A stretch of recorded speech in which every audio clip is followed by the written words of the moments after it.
Hi, this is Nal Inquisitor. Somebody asked a question. It was the same old G, and it's really an interesting question, and it kind of pulled me back to about 6 months ago. I posted a question on the podcast forum about fudging dice.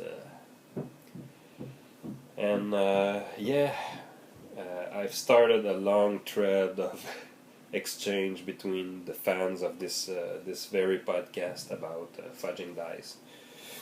I kind of open a can of worms or Pandora's box.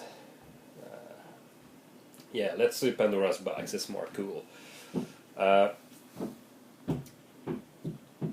Dice fudging. If I take my favorite threefold model and apply dice fudging to it, dice fudging at the gamist level is really a crime.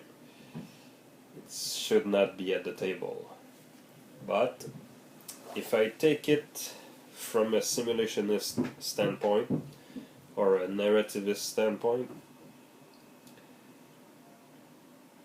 those could be fudging dice can be seen as tool to improve the story. So I guess my point on my question that I put on the forum was, can fudging dice be a narrativist tool? Because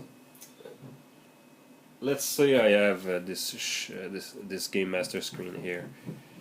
If you don't use a game master screen, you will never be able to cheat.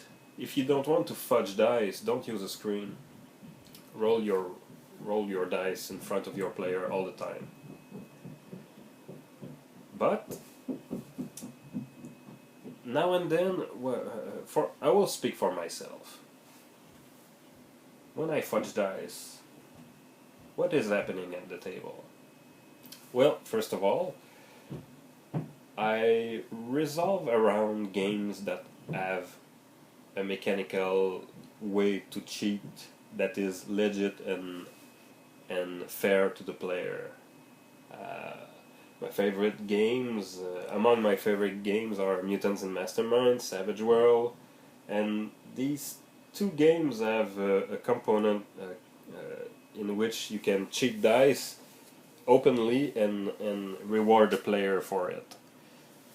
In Mutants and Mastermind, it is called the GM Fiat, and it is linked to the hero point system. So basically, it's a narrativist tool and a simulationist tool because you want to simulate, in this case, the superhero style of play. So if my Doctor Doom enters the scene and he is smashed to pieces by the thing, maybe my game is over in the first round. So with this mechanic, I can very GM Fiat this by saying that my Doctor Doom just laugh at this first attack and just give the thing players a hero point for his attempt. In the Savage World, it is the same thing. You give bennies to your players for such things. And 7C too. I mean, in 7C, when you want your bad guys to succeed, you will add drama dice to your bad guys, but you will also give your player the one you hindered by cheating against him. You will give this very player drama dice. This is a physical way to tell your player, I am cheating and it's okay. trust me, we'll go somewhere with this. I think the question of Same Old G was more about the gamist way. Why cheat? People will often cheat because of narration and simulation reason. For example, let's say you play GURPS, a pulp game, and you want to capture your player so that the bad guy can explain later his plan. This is your idea in your head. Well, in GURPS, if you want to render unconscious some people, you have to really devise or design a specific attack in mind, or give your minions, your henchmen or whatever, your antagonist, some ways to render them unconscious, but it's not written in stone. So you kind of have to have this agreement with your player that once in a while you will use the trope of the pulp genre against them. And in a game like GURPS, it can be difficult to do unless you have this understanding of what you're attempting with your player. So about fudging dice, I would just say that it's not necessarily bad to do it, but it's bad when someone at the table feel cheated about it. If everyone is okay with the game master just ignoring some dice roll, I think it's fine. I think the play is there.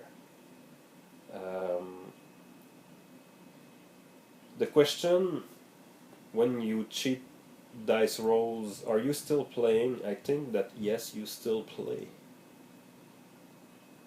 Like actors will improvise in a scene just for fun, just to warm up their acting skill, just as two baby lions are playing in the savannah without any rules. They play, and they don't have dice. So yes, the act of playing is very universal, and rules or no rules, you're still playing.